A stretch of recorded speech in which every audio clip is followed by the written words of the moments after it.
It works. Happily in that. Right. Thank you.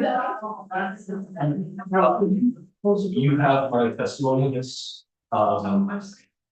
Good Wednesday. morning. Today is Wednesday, the 24th, 20. I believe I posted. Yeah, I just didn't know whether you wanted me to share my screen or whether. It's up to you. If you're able to do it. I can't. Oh, Mike, okay. I'm not supposed to. Oh, okay. You're supposed to. Am I I'm supposed to, all right, well, then, I will be happy to So share. I'll have to send you a. Hey, we are on the air. Testing. Did we? Wednesday, April 24th, 2024, minutes after 9 a.m. And we're picking up to follow up on a couple open items. One was there's been conversation here in the last month about combined sewer overflows and grants to remediate them. And so we've invited our colleagues from the Department of Environmental Conservation to come in. Mr. Kamen, Mr. Wilson, I don't know if you want to pull up two chairs and talk, or you would choose your own adventure for sure. Sure, no, I think two chairs would be appropriate, so. Take that. I think And I that's, think it was precipitated in part by a recent announcement from the governor's office. There was a rollout of roughly $25 million worth of CSO money, which I'd say 3 times out, but see the money's going into the fund. And then the question was, well, how do projects get? sure. Okay. Good, well, good morning, everyone. For the record, my name is Neil Kamen. I'm the Director of the Water Investment Division. I'm joined by Wynn Wilson. Wynn, if you want to introduce yourself as well, that'd be great. Morning, Wynn Wilson, we're with Neil from the design construction engineering extension. Great, thanks for coming in. So Wynn is in charge of the American Rescue Plan Act grants that we're talking about today, total $30 million, which we're really proud of some of these projects. And I'm just going to check with your committee assistant. Sent it. All right, great, got it. Yep, I'm gonna share my screen, but I just need to camp onto your live Zoom in order to do so. You would know more about that. You know who knows how to run the tech really well? The governor. I've done meetings with the governor where the governor was like, he set the tech up in solo in his room. We were in a different room, in a different place, and I was impressed. And it looks like I'm installing updates, so. We're going to start chatting a little bit while the update is running. Trying to figure the parallel between that And cost. yeah, that's where my Oh, brain went as well. Oh, yeah, no, it was remarkable, you know, he was just in his own conference room, the Dill building. And the camera was all wonky, hold on a second, runs and does something over there, and then he drives the remote, and all of a sudden it's just perfect. We see you do that every day. Okay, Who kind? looks like. You could be governor too. That's great. No. No, too frank, too blunt, too all those Make things. sure and film my audio. I do love making sure you can spell. Thanks. Yes. You're a co-host now, so you. Wait. Oh, Shut your mouth. Or leave the number. all right, is that better now? Mhm. Okay, very good, all right, thanks. And go to share screen, I'm going to share this. And okay. Perfect. Great, I'm gonna just leave it in this mode because if I try and go into presenter mode, something won't work. Yeah. And I'd rather just get a chance to speak with you all. Okay, so just, I know that the question on the table is how did these grants get made? And I have a feeling there's gotta be something more under the hood of the question. Yep. Well, So, it'd be good if we, back up to a higher level and say, can you give us like we've been working on CSOs ever since I got here, yep, longer than that, I'm sure. yep, We could just sort of program the big picture as well as dive into that recent round of green. exactly, that's exactly why I said that, I figured that some background. Just high level background would be helpful, so we're gonna do that, a quick primer on CSO. And then we'll talk a little bit about the ARPA program that's being managing the $30 million grants, and we'll dive into the procurement process and the allocation methodology that we use. Show you the projects, and then we can just have an open conversation, whatever questions come up.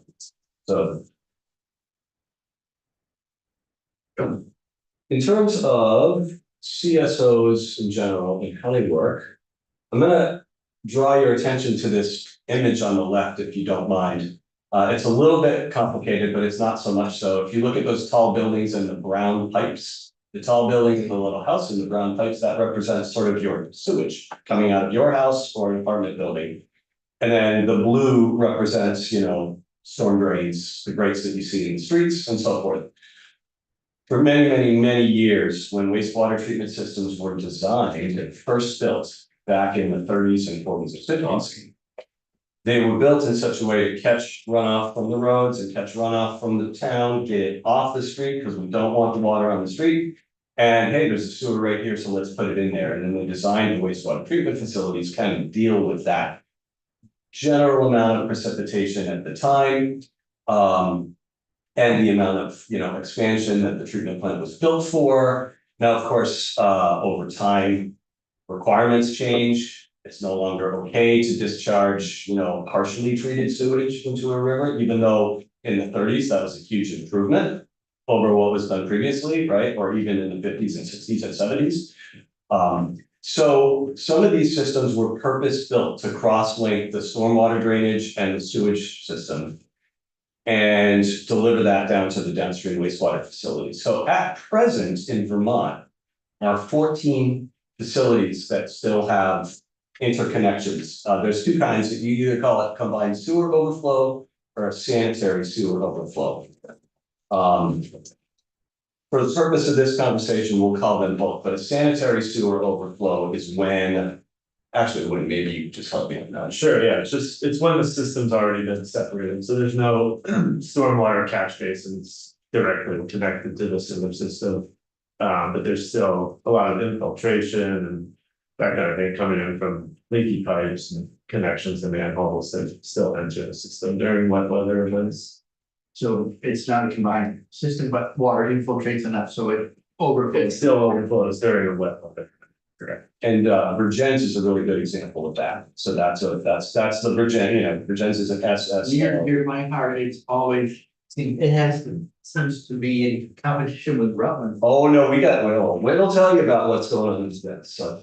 Anyway, but there were 27 facilities in 1990, so, as part of the Clean Water Act and as part of the water quality standards that the state perpetually updates and working with this committee and LCAR.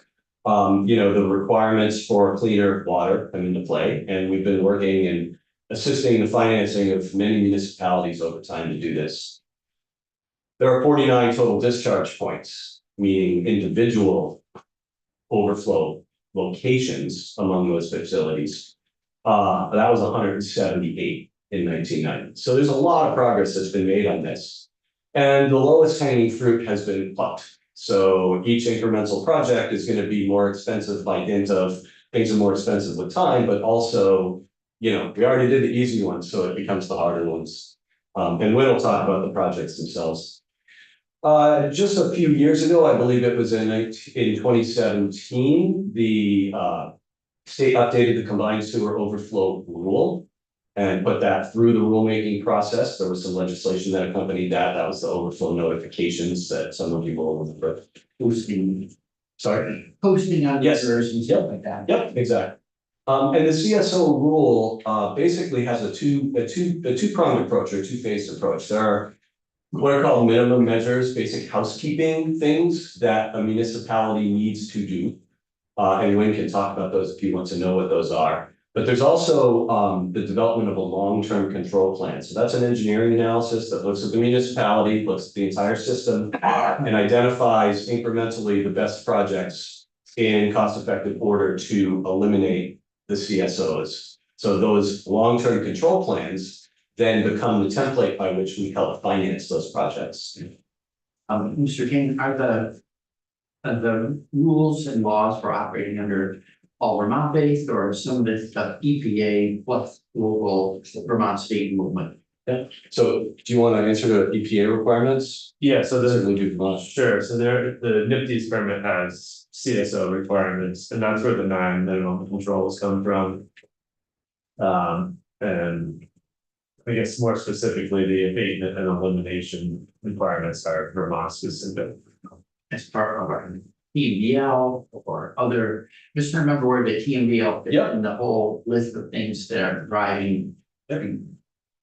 So, you know, CSOs would exist as part of the waste load allocation side of the TMDL. So it's part of the palette of chasing nutrient reductions. Nominally in wastewater world, the largest opportunity to reduce phosphorus is in facilities that are at 80% of their design capacity. That means they only have 20% of that available flow left. And so that's the trigger to go in and re-engineer that facility and to do phosphorus removal at that facility. So that's where we get the best bang for the buck there. You know, you see us, just a little sidebar on this, your combined sewer overflow, when you have storm sewer water coming in, that's nominally much, much lower in phosphorus than sewage, right? Yeah. Much lower. So in a way, that is diluting the strength of the effluent incoming. Now, if it blows off and bypasses, that's a problem, but if it doesn't, that's all getting treated. So it's a little, all that to say, it's a little complicated in the context of TMDL, but our CSO requirements are standalone under the Clean Water Act and under the Vermont Clean Water Act, Act 64. Jeff Weinberg for years would talk to us about how Rutland's combined, is always producing all sorts of pollutants because until the moment of an overflow, they were treating stormwater plus wastewater. And I don't know if that his story has meant the pendulum has swung back. Are you still trying to separate systems? Jeff, so go ahead. Sure, yeah, I mean, there's definitely some merit to that, and actually a big project, the primary project that this grant is funding in Rutland is gonna be a huge storage tank essentially. To allow the combined system to remain in place for a portion of the city and treat that stormwater without it overflowing into the rivers. It's really quite brilliant, right? Because otherwise, if they purely separated it, then you have to manage that storm water. And that's also, you know, not inexpensive as we talked about the other day. Yeah. And difficult in, you know, where the infrastructure already is to put in place stormwater practices between. Where it's entering the sewer and where it would be exiting into the water body. So, and just letting you know that the long-term control plans are important in the context of how we selected the project. So I'll focus on that just enough to say that once a long-term control plan is done by a municipality, then they come to the state revolving loan fund for financing assistance.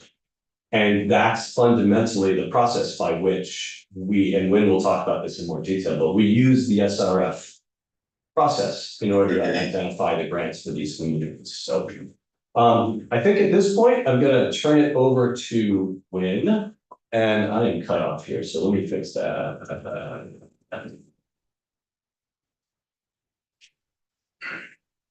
That's much better. Sorry about that. I'm trying to clear things off my screen that you all don't see. There.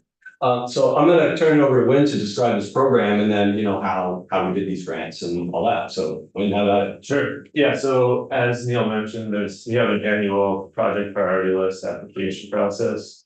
And that's based on chapter 2 of the environmental rules, protection rules, which have a set of criteria that essentially scores projects based on the number of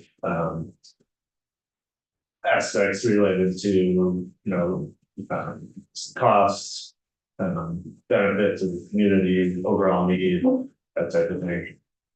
So that process was used to identify the CSO projects that were in the planning and development stage that would be ready to go within the time frame of the ARPA spending requirements. So there was an initial appropriation from the. Sure. So you have a rubric you use? Yeah, so there's. Could we see them? Oh, this is it, okay. These are the criteria. Those are the criteria. Well, it's like the ranking. So each of these criteria has a set of questions, and each question has a score associated with it, and this is all laid out in chapter 2 of the environmental protection rules. Okay, so we can look at those and see those. Can we see Yeah. how each of these projects scored? Yeah, you can, certainly could, yeah. I'd offer to let Wynn kind of walk through the process a little bit more, and then we have that great slides. Yep, but so through the project priority list application process, all of the communities that still have remaining CSOs and SSOs.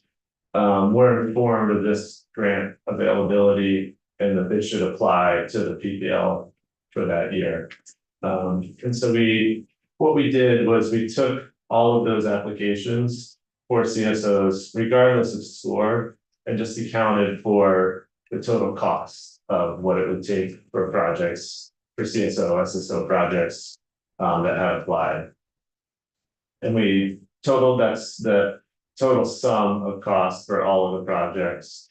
And then, took each municipality's specific cost and used that as a percentage of the overall need. So then that percentage was what was used to divvy up the grant amount between the communities, so that way it would allow. The grant to get spread out to all the communities that have CSOs based on need. So just so I understand, so a higher percentage of municipal cost.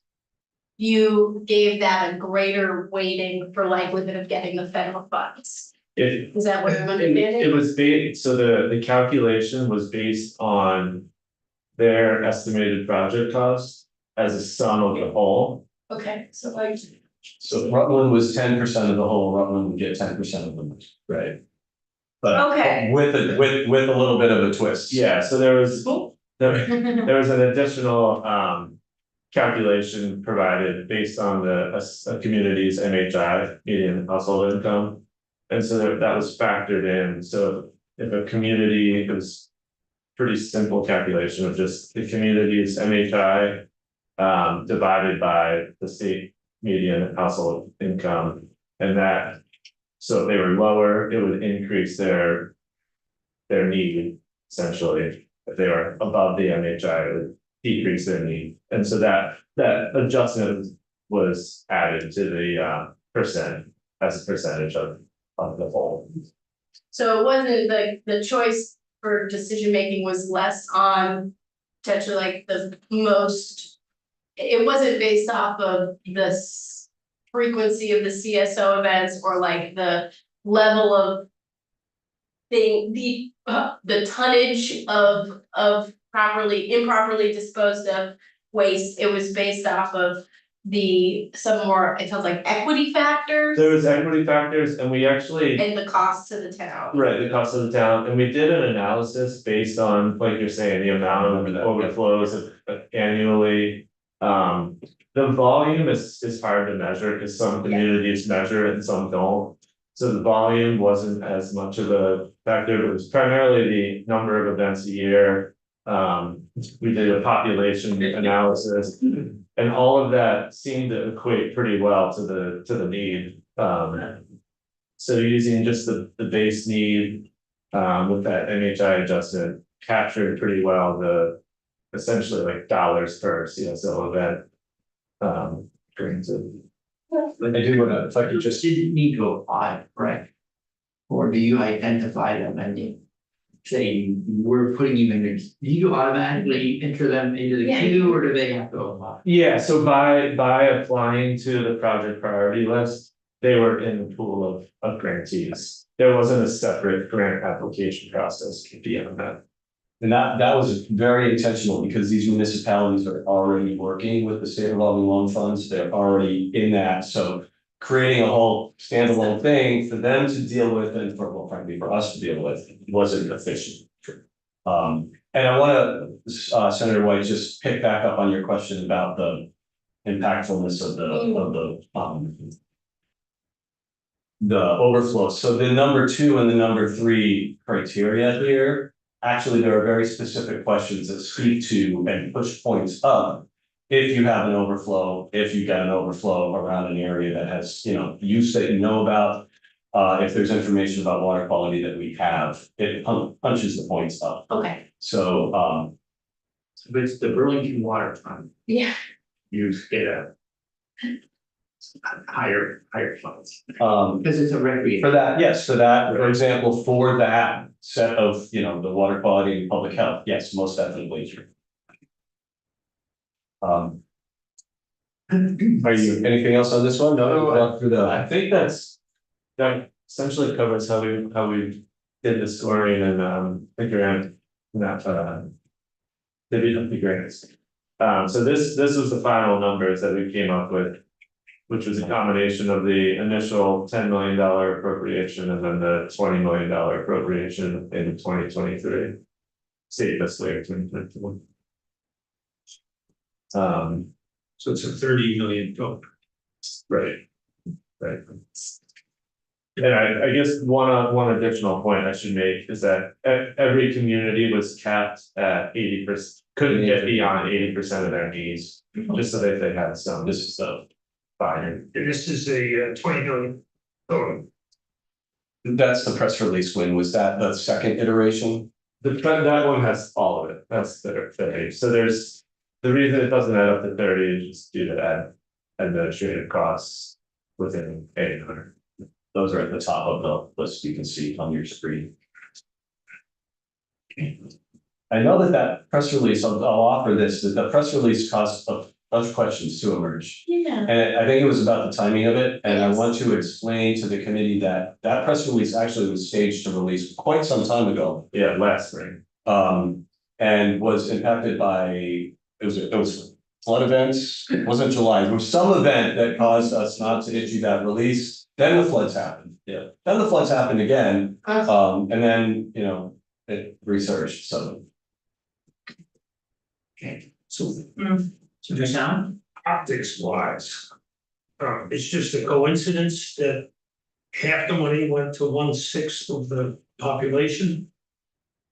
And that, but when you do it by counties, I think in this instance, Senator, these dollars were only available from the statutory language, only available to those facilities that deal with combined sewer overflow. So looking at, you know, how the total population of Vermont is supported wasn't part of our calculation. We wanted to support every community that is still under CSO requirements, and that is what we did. And you know, if it is the fact that, you know, that the 30 million goes to just 1/6 of the population, that's a reflection of the fact that many of those other communities have actually dealt with those programs, you know, so 27 facilities down to 14. And some in, you know, Windsor used to be one, right? Yeah, I guess There was a lot. Yeah, that's like, Hartford. there aren't any CSO communities in Benson County, for example. so therefore apparently in Wyndham. Either. Yeah, Right, not anymore. this is the list of all of the communities that are required to have long-term control plans, which was the, And then yet to put it in place. right. And so an uncharitable comment would be that the communities that dragged their feet and didn't deal with these up until now, suddenly got them dealt with by this grant money. I mean, I guess that would be one way to look at it, but additionally, as Neil said, a lot of the low hanging fruit has been addressed. And a lot of communities, that's all they had, and they, you know, they took care of the problem with fairly simple fixes. Whereas these are, you know, maybe older systems, they've been, it's not as though they haven't put any money into it to date, they've been addressing the issue, there's still a need. Yeah. Senator, an alternative way to look at it is that exactly as Lynn said. The low hanging fruit are done. Some of these are much larger municipalities that have a much longer runway. Back to our good colleague Jeff Winberg, the ex-public works director, and then many other good things, as you all know. There are pipes in the ground in Rutland that were laid when Lincoln was president, and that is the stone cold truth. And they are working, you know, on essentially like 100-year plan to replace all that infrastructure. So I said to Win before, and I'll say, I am very proud to be able to help move $7.5 million to the city of Rutland, because they have worked so hard themselves. They've raised a lot of money locally, done a lot of work. A lot of these other communities have too, so.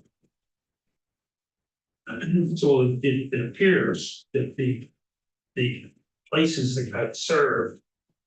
Were all represented by Republicans. And That I have no, I don't believe Virgins is, but I have no comment on that. they got half the money. Caledonia County, Franklin County, Rutland County.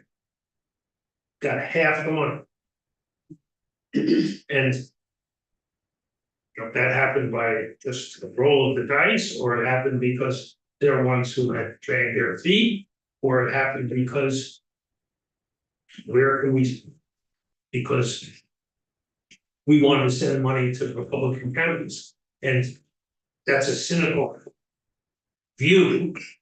But it looks like those three things are the only reasons that it appears to have all, half the money has gone to 1/6 of the six folks they represent. Yeah, I would check the math a little, like, for instance, Burlington, Old North End, 3-3. And 1 in 4 Vermonters lives in Chittenden County. 1 in 3 work there, so sending money, Chittenden County is. There's a big, if you want to do about population more than county and politics, also, I don't want to ask our colleagues at BBC to comment on any politics, because my strong suspicion is that the formula's guided the decision making. I just want to be on record as stating that the formulas, as when outlined them, drive the decision making. And I suppose if we looked at this list 3 years from now, we might. I don't know if it is. Well, I mean, rather than guess, about 3 years from now. There'll be ongoing awards, right, just through our regular state revolving loan fund. Yeah, that's correct. This is the last tranche of ARPA money. Correct. How about IIJA? Is that sending another dose of money into the system? Yes, the dollars that the General Assembly are appropriating for match are allowing it to draw down a lot of federal money, which this is absolutely one of the things that those funds will be used for. Overwhelming demand in the SRS right now. Because of the availability of those federal funds. And, I think communities are taking advantage of the favorable environment of higher revenues at this time now. I know that bell curve is turning, right? But, to move bonds forward, to put themselves in a position to be able to take advantage. Rutland has for Jens, many of these, Montpelier, St. J, many of these communities are doing that. So they're well situated. The private money market money's gotten a lot more expensive in the last 3 years. Are we still able to offer towns 0 or even negative interest rate money and things that are very, whatever, favorable terms for long-term capital? The short answer is yes. There's some nuances, but the nominal rate on municipal clean water SRF loan is 0%. And there's a 2% administrative fee that funds the ongoing operation of the program.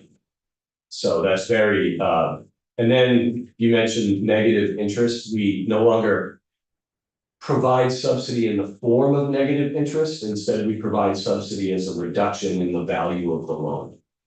So if Windsor, for example, comes in for a wastewater refurb and they take on a $2 million loan and they're qualified for 33% subsidy, then that loan will be paid back at what, 1.3 million instead. We'll basically take $600,000 off. That's how the subsidy works. Can you just, one curiosity question was, I know about McDonough.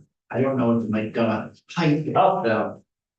You want to take it? I do, but only because I live there. Go ahead. Yes, so McDonough, there's a pump station on McDonough Drive, which is their SSO overflow location. Okay. The naming of these projects it's not misleading, but it happens to be the name that was associated with the town on the project priority list. The actual project, CSO project of that town might be different than what's on the list. It's just the requirement for the grant was that it goes towards the project on the project priority list in their long-term control plan. And so the McDonough Drive pump station is gonna be the force main under the river is what's gonna be, that's the pipe, that's what's gonna be funded with our grant. It's gonna be replaced. It's increased in capacity and some redundancy. You get my snorkel, Yeah. go down to the river. Good. If I could just sort of paint a visual for you so that's, understandable. All the wastewater in this particular town in Virginia makes its way to the low point.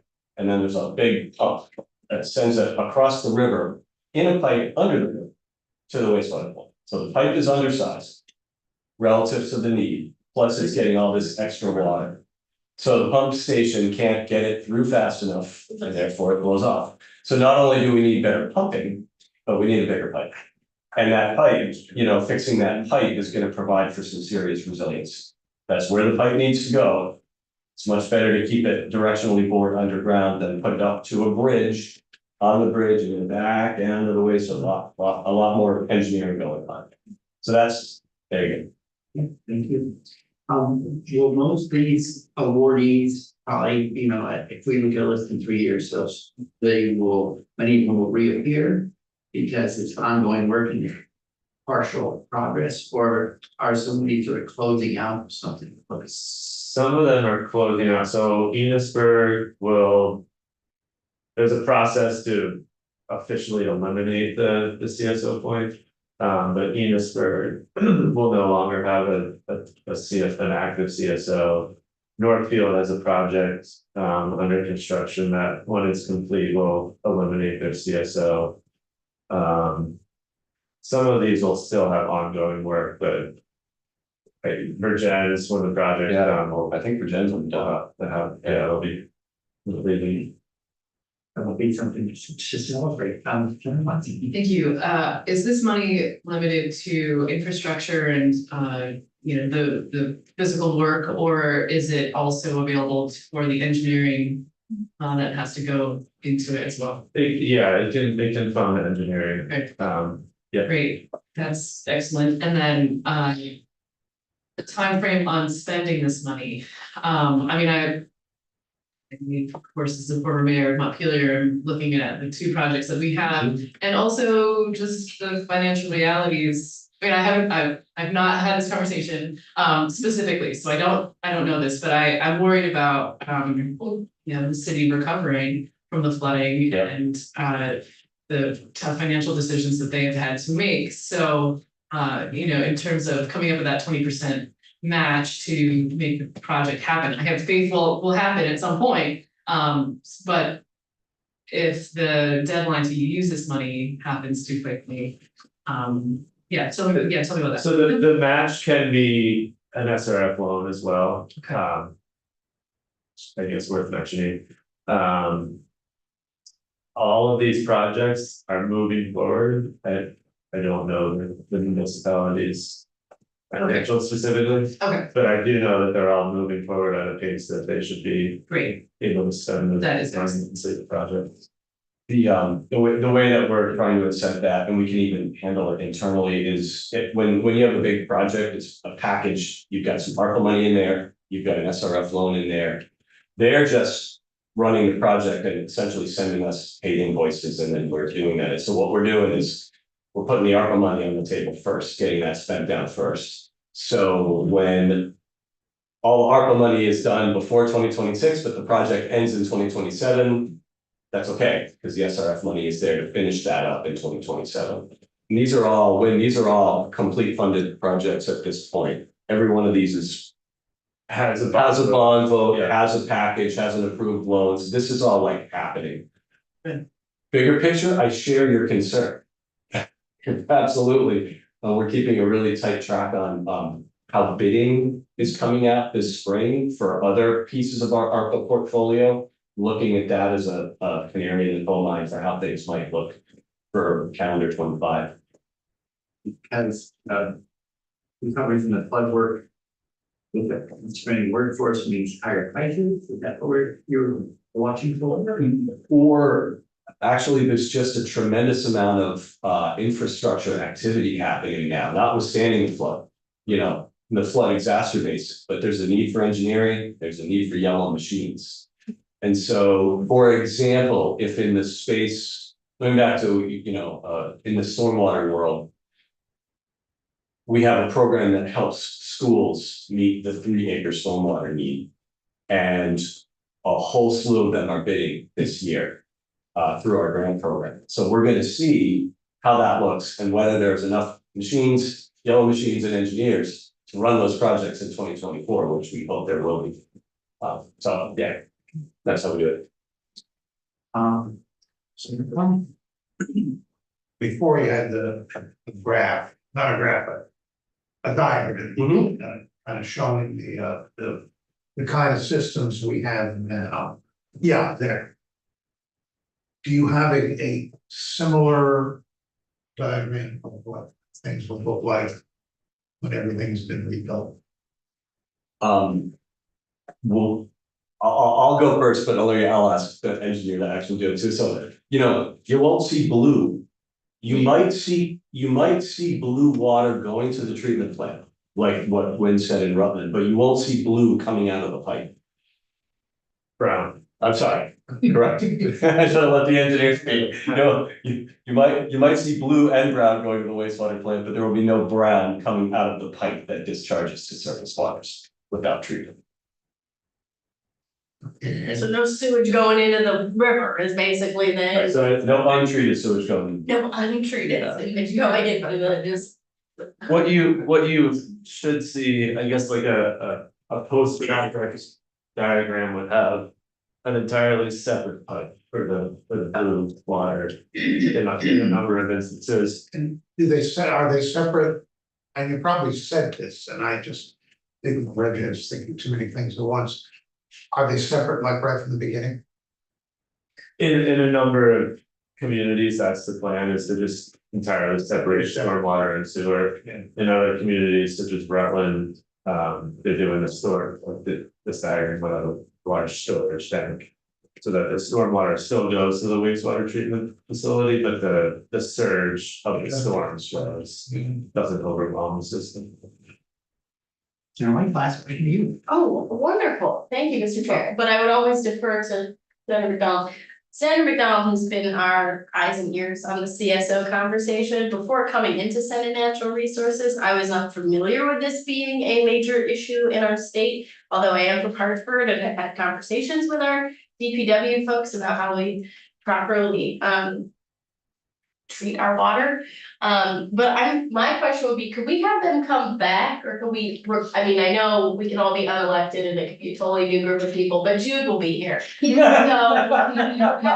just put a flag in making sure that we get an update, or we just request for a future legislature, you can come back and tell us how these projects went. Because there's certainly a conversation, I think, in this committee about how we make sure we no longer have this very disturbing and disgusting situation of untreated sewage going into our water.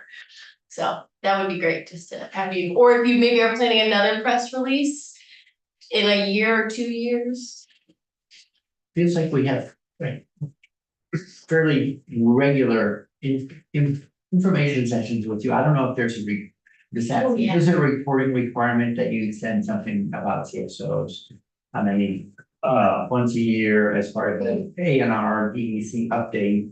Feels like we've regularly seen reporting out on these events for years. So those are summarized on the Watershed Management Division's sort of overflow webpage, and you can, see those statistics there. I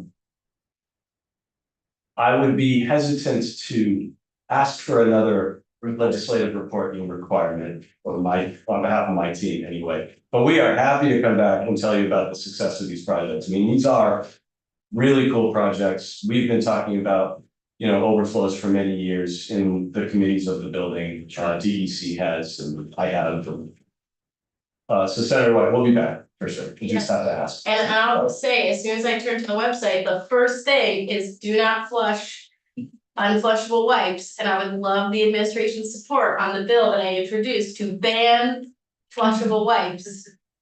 It's the first thing on your website on this topic, so. Okay, well, And I it's an opportunity. wasn't part of that. I wasn't part of that one, Okay, well, but they are an issue. great graphic. What about my God-given constitutional rights? Yes. Sorry, that was fun. Okay, great. Ken McDonald, you're the prime mover on this topic, Yeah. so. Last question to you. Look at ask myself about the pick 3, pick 4 lottery. And if it was reported that, 3 senators in 1 week won the lottery, we would say, what's going on? This doesn't make sense. And of course, that might happen once in a trillion years or whatever. And for people that operate one of the criteria was shown was affordability, which I still don't understand what that means. And I don't know what the criteria was, but the notion that a decision would be made where half the money goes to the districts of 5 senators, when you got 30 senators. That's like, statistically, that's a pretty bizarre number. And bills and commissions and politicians tend to try to avoid situations that give that sort of optics, which looks like the fix was in. And that's to say that out loud is not a polite thing to say. But to have a press release where half the money on this big grant goes to 1/6 of the population represented by one party is noteworthy and something that the administrations, be they Democrat or Republican, should be wary about. Very good. Thank you, Senator McDonald. Thank you very much, All right. Eamon, for coming in. Thank you. Did you send by any chance, or could you send your presentation over to? Done. Great. It'll be on our website, so if you want to dig into the details, it'll be there. Not a problem. From someone from the quiet county, Addison County, the well-adjusted middle child of counties that doesn't ask for much almost ever. I'm finally glad to see, the Virginia's project going forward. Yeah. We probably all have our own feelings about projects. $20 Windsor, million bond that time passed, $20 million bond. 20 in Virginia, yeah. And Burlington ended up with 62 or something like that, a couple of years back, so. Huge commitment on behalf of the voters. I mean, that's the other thing that doesn't show up on your storyboard and like communities that have already committed and have the capacity to draw money. All right, thank you again. Thank you, senators. Have a good day. Thank you. All right, so it's the time of year where we change channels and we're switching over to 687. Relating to community resilience and biodiversity protection through land use. Number 1 on our quote-unquote punch list or items for further reconsideration was accessory on-farm businesses.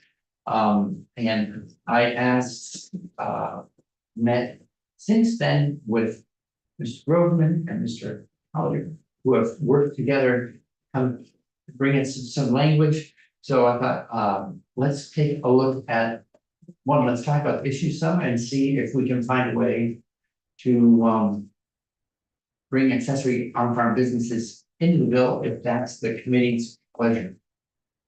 We all have copy. Do you have, so do you want to pull up 2 chairs? Sure. We did the first time around. And I think we have, everyone's got a copy of that new language. I should take the one that's actually quite out. I mean, so we, without getting totally stuck in the world of hypotheticals, but we did have some troubling what ifs that we needed to work through last time. And he's gone off and done some more work. So if you could walk us through sort of what you heard and how you're addressing it, that'd be great to sort of reorient us to threading this needle. Want me to start or you? Sorry. No, maybe, and you can, so, but, I mean, just to kind of refresh, like, some context, maybe, you know, that this issue, you know, has been talked about for a long time. And what happened in the House, you know, that the House Ag Committee passed a pretty broad exemption in Act 250 for a variety of type of activities on farms that were accessory to the farm business in an attempt to try to recognize the farm economy is changing and there are different activities that farmers are engaged in, and the question is like, what rises to the level of commercial to be regulated by Act 250? And really what ended up in the bill, and that came to us, was a really narrow sliver of what the House Ag Committee worked on, and really focused on the one recommendation in the NRB report from a couple of years ago, that there was unanimous, that people unanimously agreed it should be changed, and BRC was part of that, and farmers were part of it. And that was, the farmers should be able to sell and process other farm food and not have it, you know, go towards making those farms commercial and therefore subject to Act 250. So we, you know, so that was the context. And then I think in here, I think we went over that. And one of the main questions that came up was, I think, it sounds to us like it was comfortability with the sale of other farm products and the processing of products, but there was a question about, well, would that lead to the operation of like full-scale restaurants on farms that really have different impacts, and there was concerns about that, so that's what, this just to kind of bring us back, and I know, and there's some language to try to address that issue, and if that's where we're at, maybe we could focus on that part of it, the restaurant part of it, and what our concerns are. And I think something now you have, I believe, in your possession somewhere, the new language. Okay, well, the new language that they came back to us. There you go. The other thing I just want to put on the table, maybe we never get to it, but based on yet another call related to this issue was gleaned produce. So I don't know if that's, Oh, So- like, let me set that Well, one it's- aside. And really focus on this one, I just didn't want to forget to bring it up. Okay, May I? yeah, so let's, and also just to remind people where there was this. The new language addresses municipal regulation as well as Act 250. So, All right. Thank you, Senator Bryan. If I may just give a very, thank you, John, for that, but if I can give a brief overview, just a reminder, I know I spoke to you a week or two ago about this, but this is something we think all the time about how do we keep farms viable? How do we keep farmland active? And the reality is that we continue to lose farms at a precipitous rate. And we really don't have any great answers about how to keep them operating. We used to be almost exclusively a dairy farming state. The area is still integral to Vermont, but it's the number of farms is now down to 483. Used to be sheep before that. In the 1800s, yeah. But there are 483 dairy farms that account for about 70% of the state's agricultural revenue. There's not even, I just was thinking about this the other day, there's not even 3 dairy farms for every legislator anymore. When you think about that in perspective, when you think about the size of our bureaucracy versus our agricultural economy, we just don't have, even though it's our most important sector in terms of what it contributes to the state, it's declining rapidly. So we're always thinking about ways that we can help farmers remain viable. So we're so appreciative that this committee is willing to come back to this issue and talk about it. Because this is not, and frankly, this is not the bill that we want, but it's a bill that could be really helpful. And we think we've been working hard to try to build a coalition on this language. We're extremely appreciative of the DNRC and so many others who've worked with us on this. And we'd really love to enlist your support in this initiative too, which we do think is, we don't know how to fix the problems. We don't think this will, but we think it'll help. And what we love about this bill is it takes farmers away from being an island unto themselves. And it allows them to work together, to use each other's infrastructure, to help each other, to do what we all want, which is to provide access to local food. So that endeavor, that underlying principle is the key to all of this. And it's not that farmers really want to have to do all these extra things.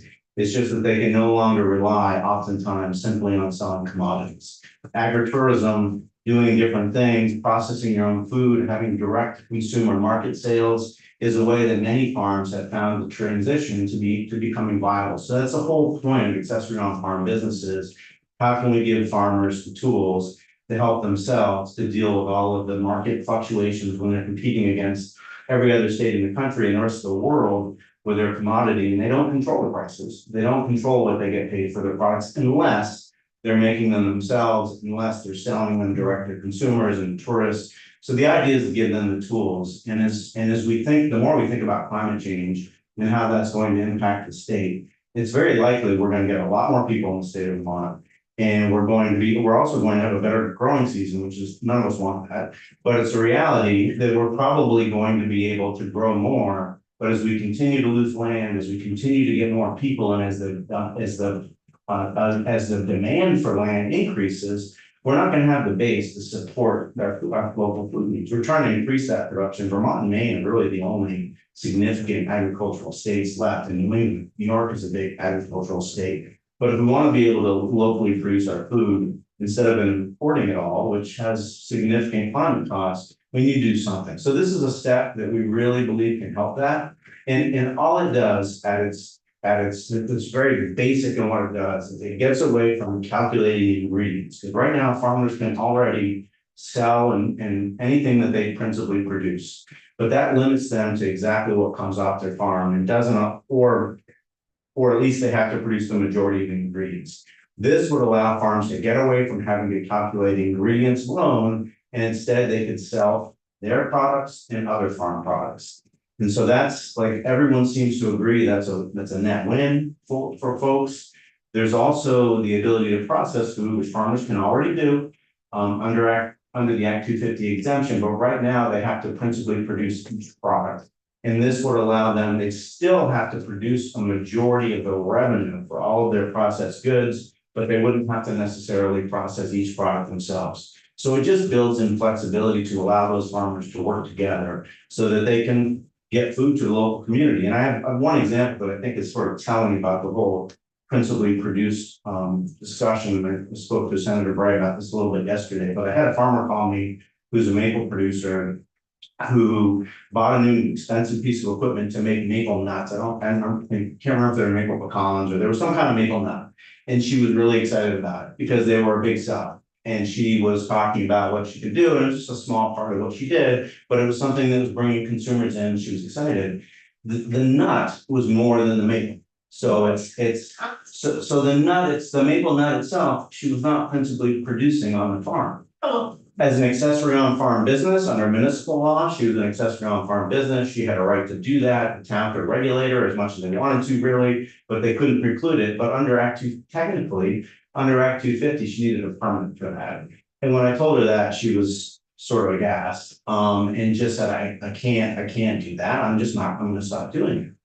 And I don't know I don't know how that all ended, but that's the kind of thing we're just trying to get. There's too many conflicting laws that don't necessarily make, from our perspective, that make a lot of sense together. So if somebody can make maple nuts and sell them from their farm, that doesn't seem like something that we want to put obstacles in the way of. But there is that important balance in the suggested language to still make the farm produce half.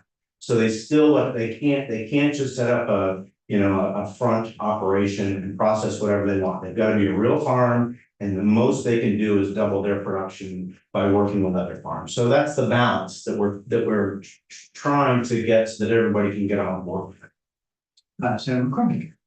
Did this farmer with the maple nuts inquire of Act 250 what it would take to get what the process involved? I don't know. I do know from talking to a lot of farmers, and this is not an attack on Act 250 in any way. It's not. It's trying to define what farming is. Act 250 from our perspective was actually designed to protect farming. yeah. It's not a dichotomy. It's not an us versus them. It's what are we trying to promote through Act 250? And the reason that farming was exempt, as I understand it, is because we understand that food is something we need, just like water, just like shelter. It's a necessity. So like the idea from Act 250 was not to zone out farming, it was actually to keep farming viable. So I don't, my perspective from talking to farmers is they believe they're exempt from Act 250, which they are. They often don't understand exactly what those lines entail, but the idea of them going through a process where they have to hire consultants and engineers is very daunting to them.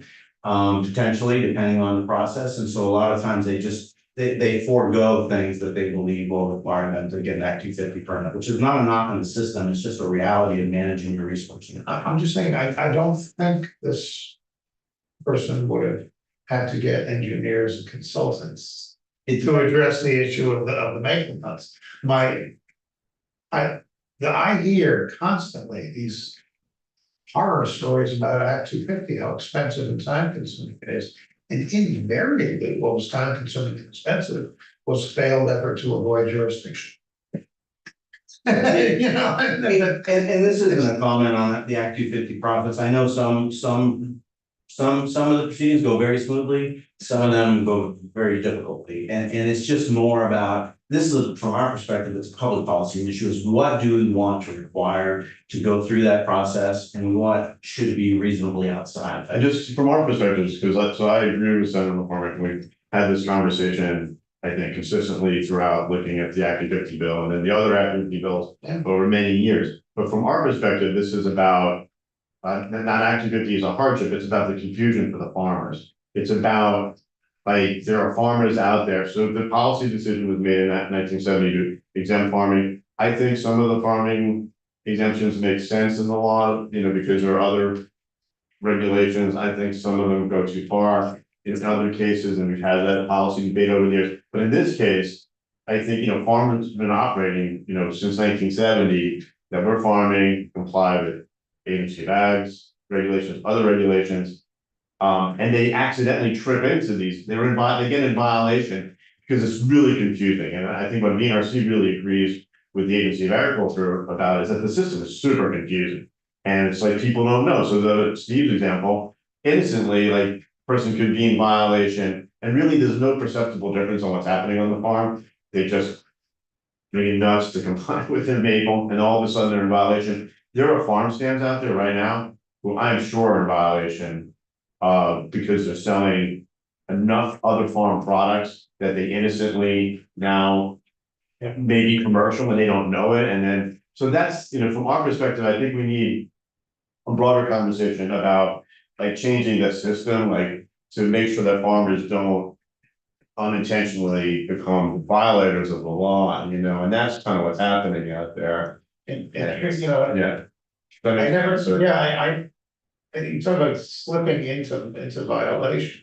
I never actually did this, but it had occurred to me. I have a CD of songs that are all about the mines. And I thought, why not sell them at the farm stands? Yeah, exactly. That's exactly right. And so there's things that don't, like the farm stands, I don't think really ever were intended to like be a commercial operation that would go through Act 250 as something that's, you know, separate from the farm. But then we get like, it's a matter of degree, and that's why this issue is so complicated. We're on a continuum, and this is one end of the continuum with farmers selling other farmers' products. On another end is like wedding barns and events and activities on farms that do seem more commercial, and that somebody should think, hey, if we're gonna engage in like, oh, we're gonna have a wedding business, that they should think, hey, you know, this is no longer farming.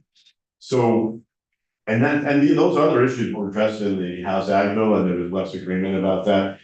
So on the continuum, this issue of the farm products is one where we kind of want to make sure that farmers that are sort of innocently trying to run their farm as a farm don't like trip into violation out there. So that was the intent of it, from our perspective. And one of the reasons we think this makes sense, to this minor clarification. So how about if we walk through Look at the the, language. yeah. Did you say innocently trying to operate their farms as farms? I don't know if I said that way, I don't know if that sentence that makes sense, but what I meant is like innocently, trying to be farmers and then inadvertently, you know, by selling other farm products, violating the law unknowingly, inadvertently. That's what I meant. I don't know what I said. We can roll the tape back. So let's go to the language. Mr. Chair, Yes, sir. we dairy farm today.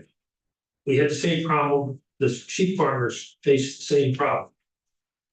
When they raise sheep, they don't raise sheep there. And farmers, gone to farm meetings, and they talk about competition. And they get bigger and bigger and bigger. We produce more milk today than we did when there were more cows than people in Vermont. And the solutions that have been offered that have some promise tend to be when they band together as co-ops or produce a product like cheese or make it syrup. But this seems to be getting off track. It just, Senator McDonald, can I ask a clarifying question? Like, what is it about farmers selling each other's products that seems disconcerting? Because I'd like to try to they're address welcome that. to do that. Just follow the rules of someone who sells nuts to one another or maple syrup to one another, because the biggest benefit farmers have gotten, and I've done here in the legislature, was current use appraisal, which guaranteed them the ability to use their land without being, having to pay property taxes for things for services they didn't demand. Right. And this looks like a kind of it just doesn't make sense in a business sense to be locating stuff out where we say we shouldn't be locating. If I could respond the best way I can.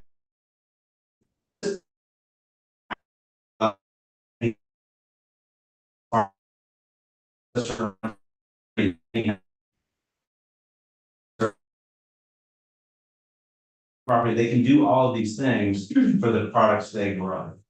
The only request here is to not make farms operate exclusively by themselves, but allow them to do the exact same things they can already do if they grow a majority of the product, and allow them to work together to do those same things. So in terms of the impact, I don't think you're going to see farms doing anything they can't already do, but you will see them being able to work together to best market their food. And so that's a policy question. Do you want, well, sure, and that's a separate issue. We're not trying to wrap co-ops into this, but there are now 158 dairy, 58 dairy processors in the state of Vermont, I think, which sells a lot of the product. About 70 of those are on farms. I mean, this is a real thing farms are doing, but if they're the dairy processor on a farm, and that same processing equipment could make something else from their neighbor, but their neighbor doesn't have the infrastructure, their neighbor can't do it, isn't interested in doing it, maybe doesn't have a viable location to sell that.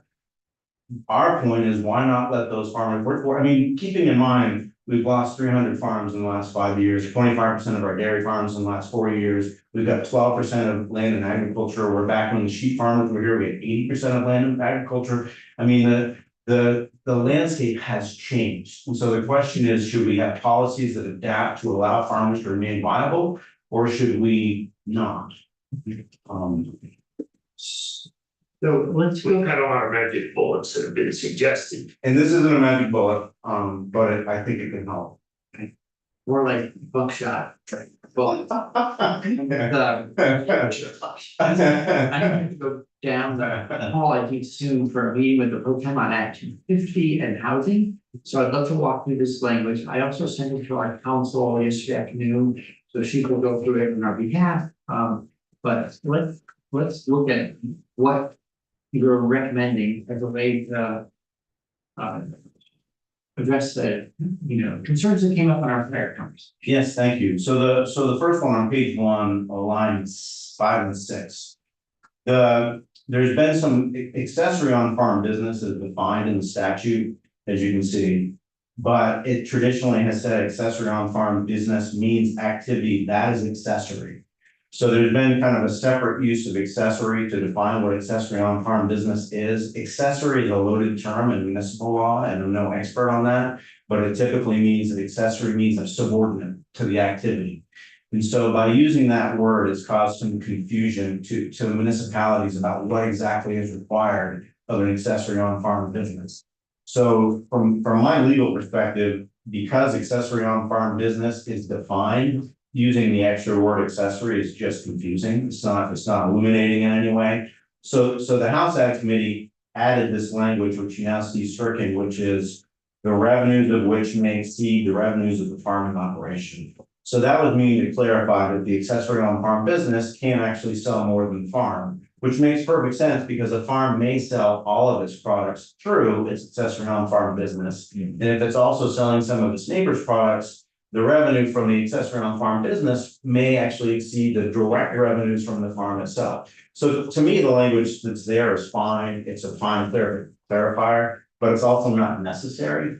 If you just remove the word accessory, I think the confusion about what the accessory on farm business can and can't do evaporates. So from my perspective, it's fine to either keep the revenues language or strike it. But the chair raised a great point that the revenues language can be confusing when you're contrasting it with the Act 250 exemption, because under the Act 250 exemption, if you're processing food on your farm, you have to produce a majority of the revenue yourself. That's the thing we're talking about, where you can't just you can't open a cider mill on your property if you don't process anything. So having the two different revenue standards could be confusing, and I think that's a valid point. So the proposal here is just try to get rid of accessory because it's actually a confusing term that doesn't add anything. And also, there's no need for the revenues language if you get rid of accessory. Does that make sense to folks, or? So clarification on the municipal law side of things. I Then, was there conflict with the notion that you have to make, in order to be current use, you have to earn it. The majority of your revenue has to be from farming.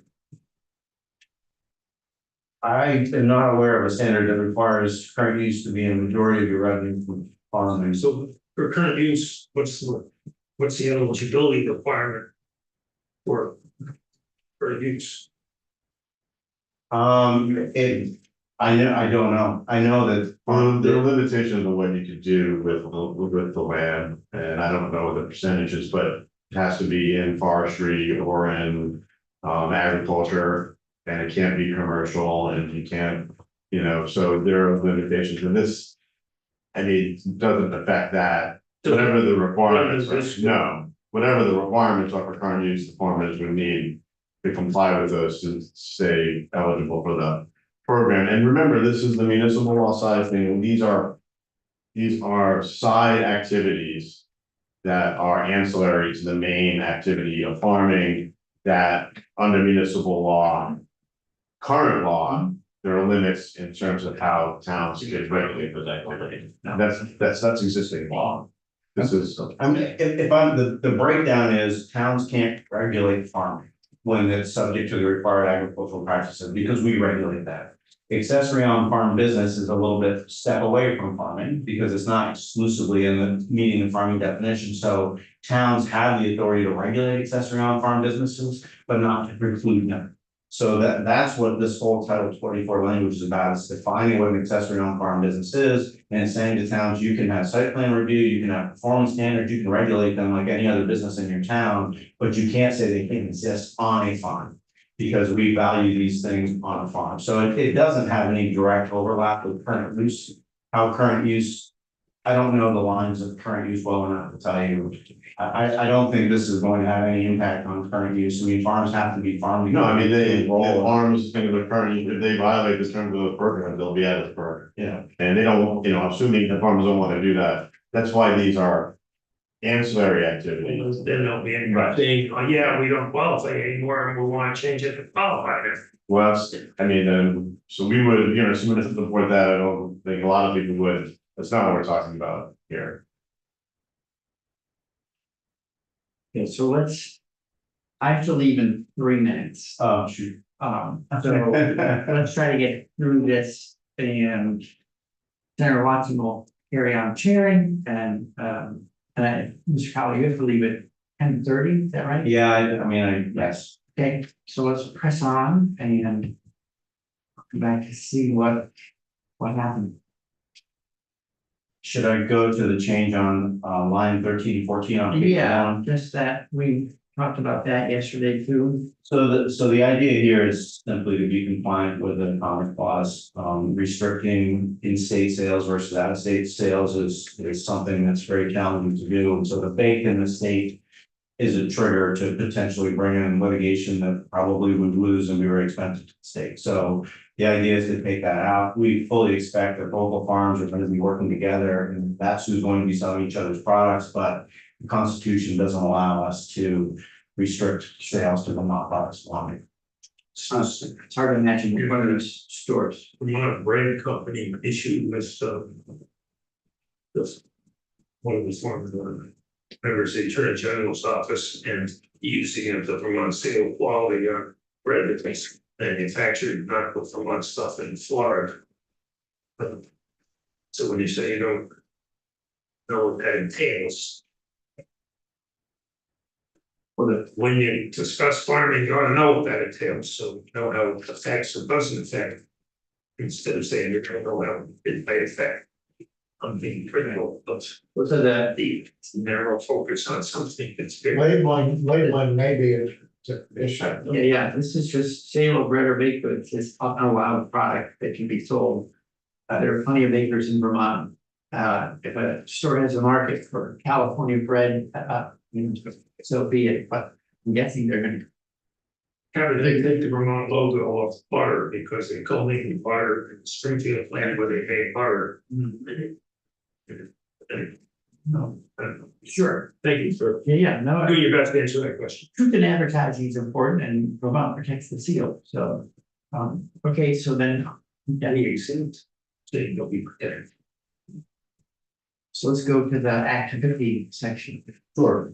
So on page 2, and this is kind of the potential substantive issue, on page 2 on line 17 and 18. There's a sentence added to try to define restaurants. Just so you all know from the agency's perspective, and I think VNRC is in the same position. A restaurant, even if you pass this change, it will be very difficult to have an on-farm restaurant. A farm already could have an on-farm restaurant if they principally produce all of their goods.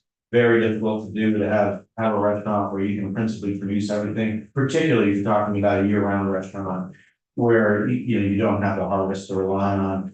Even with the change we're proposing, a restaurant prepares its food or processes its food, so it would still have to meet that 50% revenue threshold on its own farm. So in order to have a restaurant where you're producing a majority of the sales, again, very, very challenging to have a restaurant doing that. Unless you had a very limited restaurant, maybe a burger stand or something like that that was open seasonally. So the reason that we don't want to single out restaurants is we actually think that if a farm could pull off a restaurant, it would be a delightful reality. Because to get all of those products from local farms and to be able to serve them on the farm is exactly kind of the agritourism experience where you can market your farm, get people back to your farm. And for foodies, that's kind of food nirvana to be able to go to a farm where everything you're eating is from another local farm. So we would be delighted if that was the outcome. We understand restaurants can have different impacts than other uses, but we also think that it's not necessarily more onerous than something like a cider processing mill or even a farm stand that's open until 8 o'clock. Like a restaurant is not, and the other thing about restaurants is if you have an on-farm business, you have to make your farm look nice. So they actually tend to have a really kind of mutually beneficial, mutually supportive reality that if you're relying on consumers coming to your farm, there's a real incentive to beautify it so that you get people there. So we feel like an on-farm restaurant is a good outcome, but we understand other people feel differently. So this language, or may feel differently, this language is an effort to create some sideboards without ruling out something like a burger night that a farm has during the summer months, 3 nights a week. So, we would very much like to leave the language as is. But if you all support the language but are uncomfortable with restaurants, this would be a method to limit the restaurants, but still allow there to be some use of them. Sure. I apologize that I have to go. I didn't know quite how long we would go this morning. So before leaving, I'll just weigh in because since we've talked about it, and it's so slowly in my knowledge that they principally produce portion of the menu you're offering still means it's gonna be farm-based, even if you're supplementing it with stuff brought in, then I'm comfortable with moving what we had as opposed to adding this language. So, but you all will have longer deliberations about it.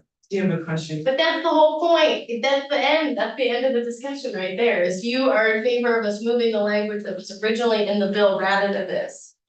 It took me a while to appreciate the fact that even when you're running that restaurant, that you have to have 50% Yes. ingredients. So could we just vote to include the original language back in the bill? Well, I think we wanna get rid of the bread. Okay. Yeah, It's it's gonna be, right, it's gonna be an amendment anyway. Okay, but we're moving forward with this idea. Well, I'll come back to see what you all decided. I know where I am. I'm good. I wanna support it. Thank you, Senator Burke. Yeah. Okay, well. Cutting to the chase. Yeah, I mean, like, you're the most important person on this. Well, so I have some questions about this, but before I jump in with my questions, any other questions about particularly this highlighted sentence around the restaurants? But he just said he doesn't wanna include He this, doesn't want to. so I'm fine with the original. So actually, I could ask about that, so if we went back to the original version of this. Language, can you tell us, reiterate what that would do as opposed to this? Sure. So under current law, farms can open, they can prepare foods. There's no definition around that. So that can include a restaurant or a production facility or whatever it is to prepare food. But currently, principally produced requires you to produce a majority of the ingredients of the product. And frankly, there's an argument about what it's really supposed to mean and if that even is what it means, but that's the safest interpretation of it. And it's really the only one that's enforceable, because if you start comparing different products, there's no way to actually do it effectively. So we think that even if we think it needs clarification no matter what, and this is a way to do it. But instead of having to produce every product, so if you know, whatever it is, your burger, when you think about a burger, it's got bread, and it gets confusing, but instead of having to produce every single product, you'd measure your sales, your annual sales instead. And then, which is something that's still difficult, but you do have to keep track of your sales for tax purposes and other reasons. So in order to open a restaurant, the majority of the revenue from your restaurant would have to be grown in your farm. So you would still be the base of that operation, but if you wanted to serve blueberries for dessert and you didn't grow blueberries, you could bring in your neighbor's blueberries and serve for dessert as long as a majority of the revenue is from your farm. So there's still a huge touchstone you have to meet to be able to do the restaurant. And frankly, I don't know how a farm would do that year round in Vermont without a pretty limited menu, but they could. That would, from our perspective, that's great. So it would still allow. I'm thinking like the burger night example, right? Yeah. So you could, without this sentence, you could theoretically still have the burger night as long as the majority of the revenue was from your farm. With this, you could do the revenue, with the change, because right now, revenue has no, Right now, it's principally produced right now. If you had a burger night, the product would have to be principally produced on the farm. And then if you didn't make the bread and cheese you put on it. Right. So a lot of those burger nights probably, to get back to the point I was making before, technically probably violate may trip into commercial. And I don't think any of us need performance of burger nights to be considered commercial. So this would help in that regard by changing it to the revenue calculation rather than the products itself. And it's still tricky. And one day I think we just need to find a clearer way to define, what we want to regulate and what we don't, but this would help for now. And yeah. So I have one further question about this, so I'm channeling legislative council on this question, but because something I know that she has brought up is with the principally produced standard, just looking at the language there, because it's it lists products, including like she's brought up number 3, a product of poultry, bees, an orchard or fiber crops, and so she was not sure how principally produced as a standard would apply to something like poultry. Like you get a whole chicken or you don't, like, well, part of that chicken was not produced elsewhere. And maybe it doesn't. Maybe you can only have wholly produced chickens, so it doesn't apply, but I thought I'd at least raise it because I know she's. So that's a great question, and to me, so you're talking about the qualifying products, so Yeah. and so Yes. this, like, keep in mind, this is just municipal law right now. Okay. This whole section defines what you have to do under municipal law to be an accessory on-farm business. Currently, it doesn't have any crossover to Act 250. What we're trying to do with this bill is to create that crossover to Act 250 so that if farms are meeting a standard, they both are covered under municipal law and under Act 250. So qualifying products really doesn't have anything to do with principally produced. It really has to do with it's defining what products are eligible for it. So I think what matters is if this, with the exemption as designed, what matters is what do you produce on your farm yourself and what do you bring in from another farm? And as long as you're producing the majority of that revenue, then you're eligible for this exemption for processed goods. And so the qualifying products is really just defining what types of products are even eligible for farms to sell at all. And so it's defining it, and frankly, if you go to page 1 on line 16. Yeah. It does say principally, it did say wholly. Personally, I think it should be qualifying product means and stop. Oh. Because I don't think that the principally is better than wholly, because wholly could be misinterpreted.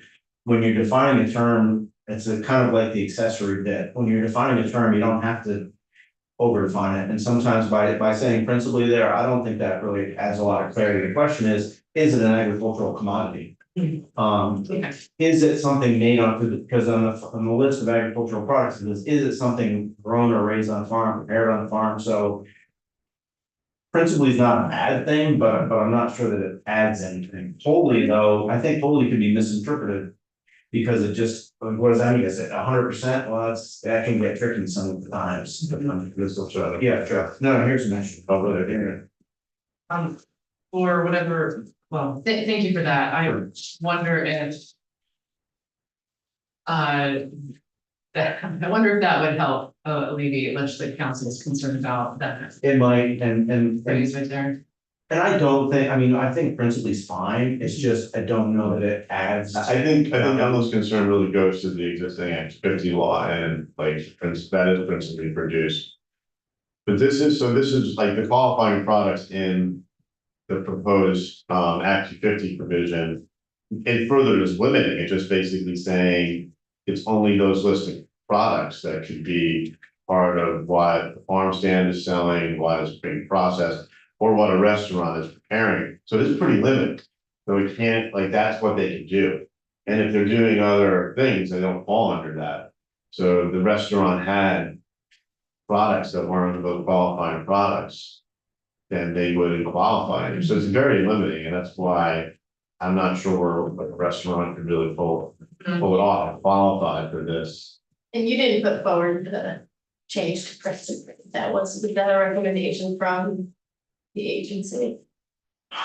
I don't honestly remember, it's gone through so many different manifestations, I don't think it was ours, I think it was the House Ag Committee, but we had done it quite differently to start, we actually defined principally produced. Yes. And broke it into raw agricultural commodities versus finished products, because we thought that distinction would be useful, but that was also, we're also dealing with events, and this has been significantly consolidated.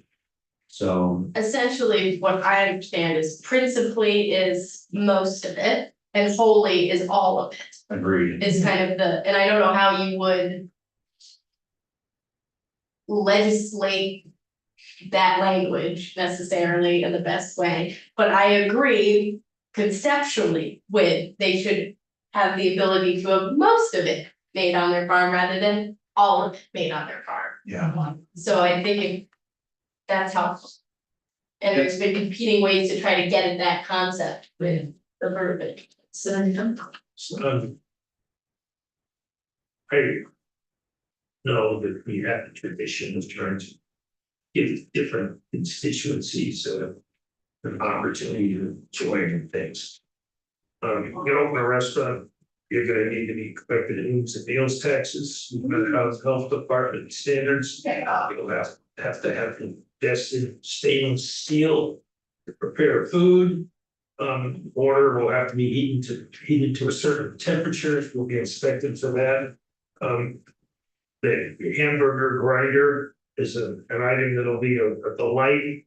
I remember learning that that people weren't properly cleaning creamy machines. Certainly, some food The regulations, along solution with- to that was, don't be one of the first 10 people the next day to get a creamy. Oh. Let the 10 others get the bad creamies, and then you'll get the good one.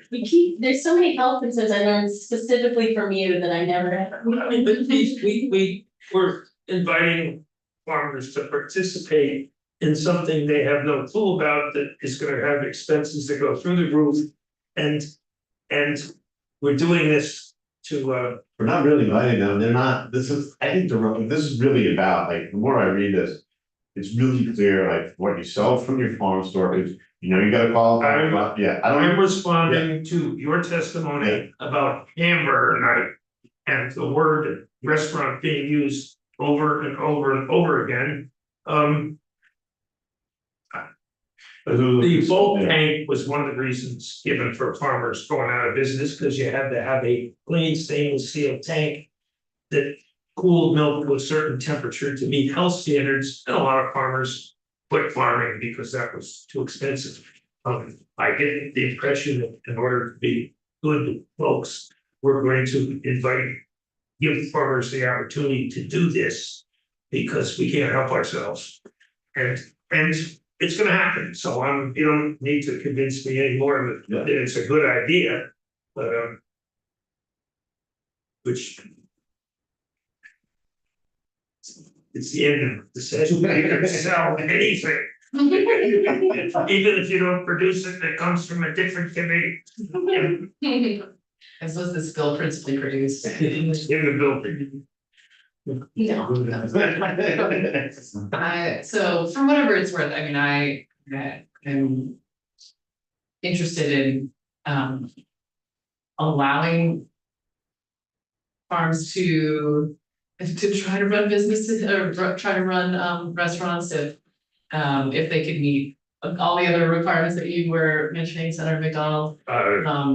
What else is there? Handicap parking. Yeah, right, like there's a lot of standards to meet, but.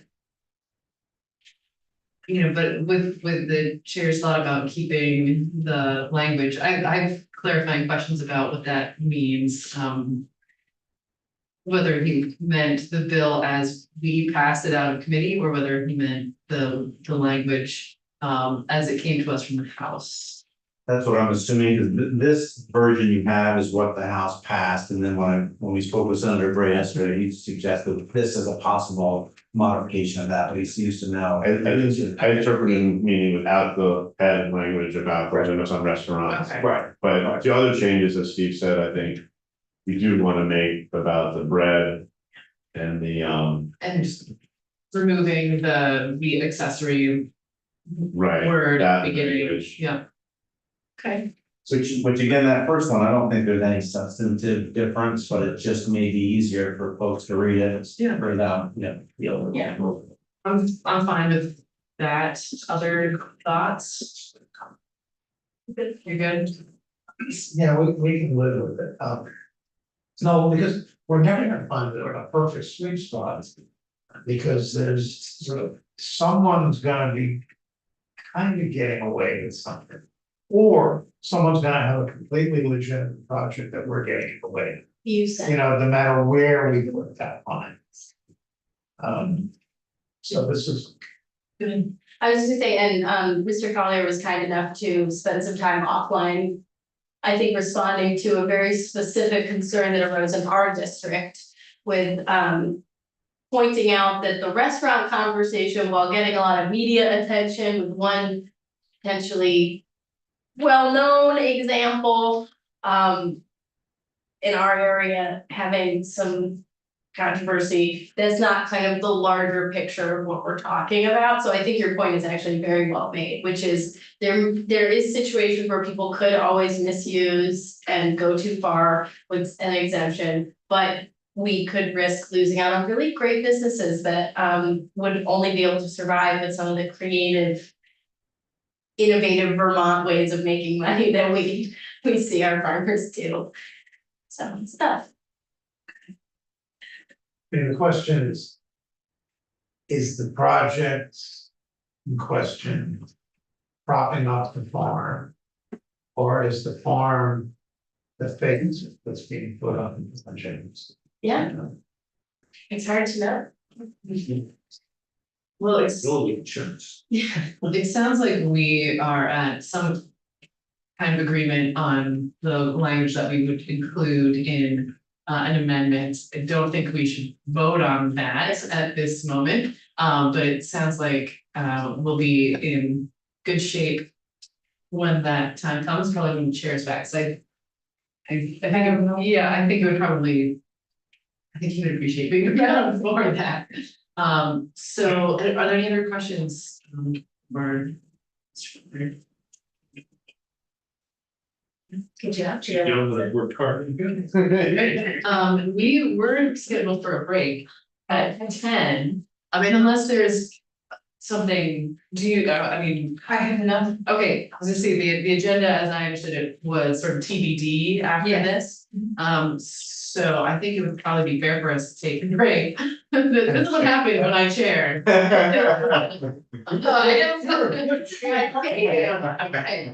the word adjourn for me. Oh, fair enough, okay, so. Especially with our chair not being here, we're gonna not adjourn, I'm sorry. We're gonna take a recess, we're gonna take a recess, for, let's say, like 10 minutes, and then. Sure, let's go 15 minutes, so 10 of, and we'll see if our chair has returned and what he would like to do.